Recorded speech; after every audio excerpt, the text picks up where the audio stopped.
Everyone, welcome to রিব্লগসের আর একটা নতুন ভিডিওতে তোমাদের স্বাগত জানাই।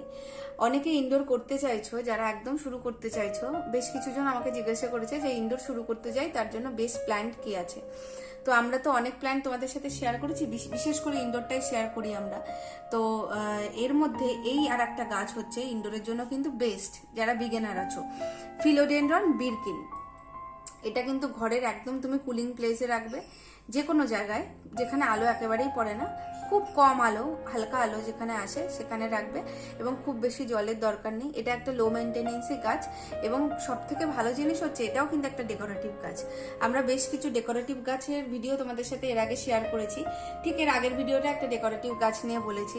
যারা যারা দেখোনি অবশ্যই ভিডিওটা দেখে নিও। তো এটাও কিন্তু সেম একটা ডেকোরেটিভ গাছ, যে কোনো জায়গায় ডেকোরেশনের জন্য, ঘরে যে কোনো কোনায় বা যে কোনো কিছুর উপর ডেকোরেশনের জন্য এটা কিন্তু একটা বেস্ট গাছ। ইনডোর মানেই অক্সিজেনের সাপ্লিমেন্ট দেয়, এটাও দেয় অক্সিজেনের সাপ্লিমেন্ট, কিন্তু সেটা খুব কম পরিমাণ। কিন্তু সব থেকে বড় জিনিস হচ্ছে এটা দেখতে ভীষণ ভালো লাগে, আর এই গাছটার মধ্যে অদ্ভুত একটা ফ্রেশনেস কাজ করে, মানে দেখায়, চোখের দেখায় তোমার একটা আলাদা একটা ফ্রেশনেস লাগবে। তো ইনডোরের জন্য এটা কিন্তু একটা বেস্ট প্ল্যান, যারা বিগিনার তাদের জন্য তো খুব ভালো। চলো দেখা হচ্ছে নেক্সট ভিডিওতে।